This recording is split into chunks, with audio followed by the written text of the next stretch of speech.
गुलर भोज मैं भी मानता हूँ कि वो एक डेस्टिनेशन निकट भविष्य में बहुत बड़ा बनने वाला है। कैसे मुख्यमंत्री धामी साहब आपने कल गाल बजा दिए कि आने वाले निकट भविष्य में, अरे भविष्य कब आएगा? 6 महीने बाद तो सरकार चेंज होनी है, पता नहीं है कि आप रिपीट होंगे या नहीं होंगे।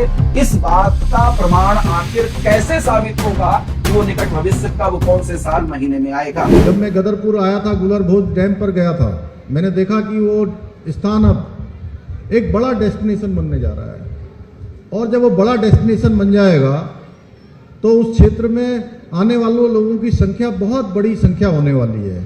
इससे बहुत रोजगार, बहुत स्वरोजगार यहाँ के लोगों को मिलेगा, बहुत अच्छा व्यापार चलेगा, आजीविका का बड़ा साधन बनेगा।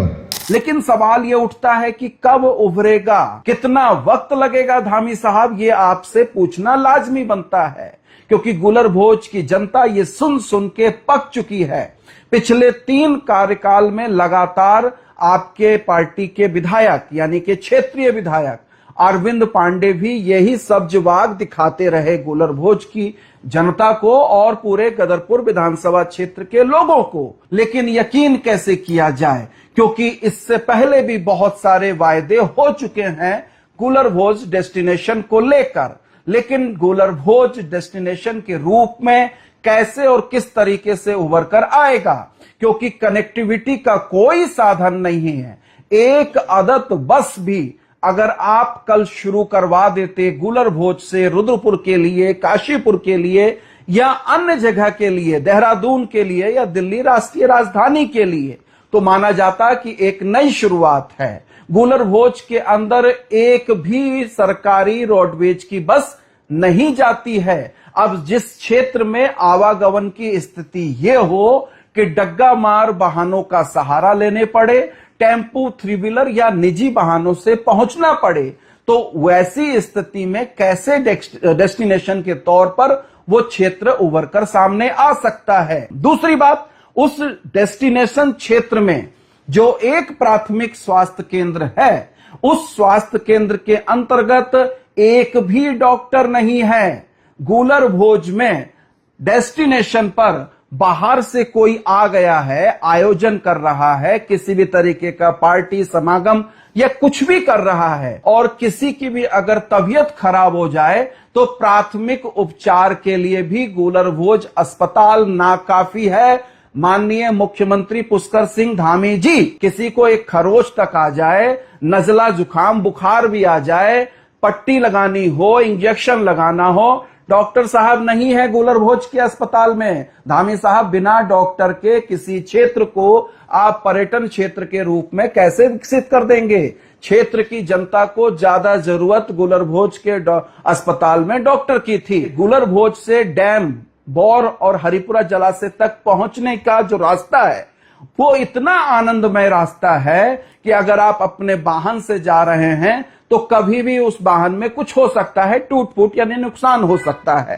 पैदल जाना संभव नहीं है, क्योंकि दोनों तरफ आपको शराबियों का जमावड़ा मिलेगा। शराब का बड़ा कारोबार खुलेआम सुबह शाम दोपहर वहां चलता रहता है और पुलिस की नाक के नीचे। अब बताइए, जहां पर शराब का, चाहे वो देशी शराब हो, अवैध शराब हो, वैध शराब हो, अंग्रेजी शराब हो, जिसका कारोबार छोटे छोटे होटल नुमा चीजों को बनाकर चल रहा हो, वहां कैसा डेस्टिनेशन बनाएंगे? वहां कैसा पर्यटन क्षेत्र उभर कर सामने आएगा? क्योंकि पैदल तो कोई वहां तक पहुंच ही नहीं सकता। सुरक्षा के इंतजाम बिल्कुल नगण्य है, एकदम कोई सुरक्षा की व्यवस्था नहीं है। महिला सुरक्षा की बात की जाए तो वो भी मामला बहुत खटाई में है।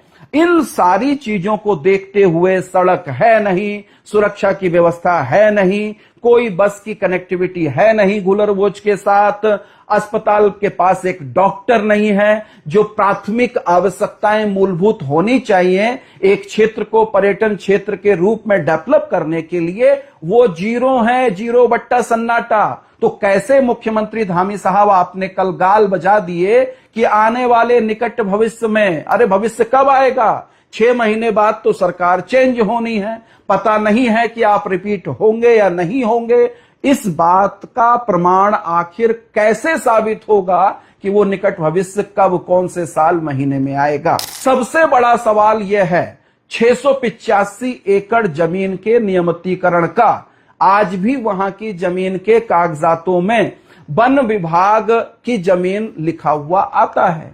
लंबे समय से स्थानीय लोग इस जमीन के नियमितीकरण या मालिकाना हक की मांग कर रहे हैं। इस बात की पैरवी मंच से ना तो विधायक जी ने की, ना गुंजन सुखीजा ने की, ना किसी भी जनप्रतिनिधि ने की, और मुख्यमंत्री को तो फिर मतलब ही क्या है, उनके तो बोलने का कोई सवाल ही नहीं है। लेकिन लोग इंतजार कर रहे थे कि जब पहली बार गदरपुर विधानसभा क्षेत्र में हमारे धाकड़ धामी साहब आए हैं तो ये एक धाकड़ घोषणा कर देंगे कि इस 685 एकड़ जमीन पर जो गुलर भोज बसा हुआ है उस जमीन पर मालिकाना हक वहां के लोगों को मिलेगा। दूसरी बड़ी बात, डैम अंदर जो कोपा मुंशियारी से होकर लोग जाते हैं, एक बड़ी आबादी काला पानी की सजा भुगत रही है माननीय मुख्यमंत्री धामी साहब, और वहां की जनता के पास कनेक्टिविटी नहीं है। बरसात के दिनों में वो 2-2, 3-3 महीने के लिए उस छोर से इस छोर पर नहीं आ पाते हैं। अगर कोई बीमार पड़ गया तो उसकी तीमारदारी करने वाले लोग वहीं उसका ट्रीटमेंट कराते हैं, जैसा कर सके बाहर लाने की स्थिति नहीं है। एक अदद सड़क के लिए लोग संघर्ष कर रहे हैं, और ये वो लोग हैं धामी साहब जो 2-2 बार चुनाव का बहिष्कार कर चुके हैं। अब इस लोकतंत्र में अपनी आवाज को उठाने का कोई और तरीका तो है नहीं। चुनाव वोट नेताओं को चाहिए होता है, आपको भी चाहिए होता है। लोगों ने सोचा कि वोट नहीं देंगे तो शायद नेताओं के कान में जू रेंग जाएगी, लेकिन 600-700-800 वोट से क्या ही फर्क पड़ता है। जाने दिया गया, कोई आश्वासन नहीं दिया गया, कोई उनकी डिमांड की ओर ध्यान नहीं दिया गया, ना तो स्थानीय जनप्रतिनिधियों के द्वारा, ना ही सरकार और प्रशासन के द्वारा। नई जो मंडी है, अनाज मंडी, वो ऐसे ही निष्प्रयोजन पड़ी हुई है, दुकानें बंद हैं, बड़ा एक भूक्षेत्र है जो कि खाली पड़ा हुआ है और उसका कहीं कोई उपयोग नहीं हो रहा है। अगर उस कृषि मंडी को, अनाज मंडी को ठीक से डेवलप कर दिया जाता तो फिर वो किसानों के भंडारण के रूप में या अन्य गतिविधियों के लिए काम आता। उस दिशा में भी मुख्यमंत्री धामी साहब ने कोई घोषणा नहीं की। गुलर भोज के अंदर बड़ा भूभाग खाली पड़ा है, सरकारी जमीन है, कोई काम धाम वहां नहीं होता है, बंजर जमीन बनी पड़ी है। वहां पर एक बहुत अच्छा स्टेडियम बन सकता है। स्थानीय लोगों की मांग भी है कि स्टेडियम बन जाएगा तो शारीरिक दक्षता के लिए लोगों को बाहर ताकने की जरूरत नहीं होगी और उससे एक गुलर भोज को नई पहचान मिलेगी।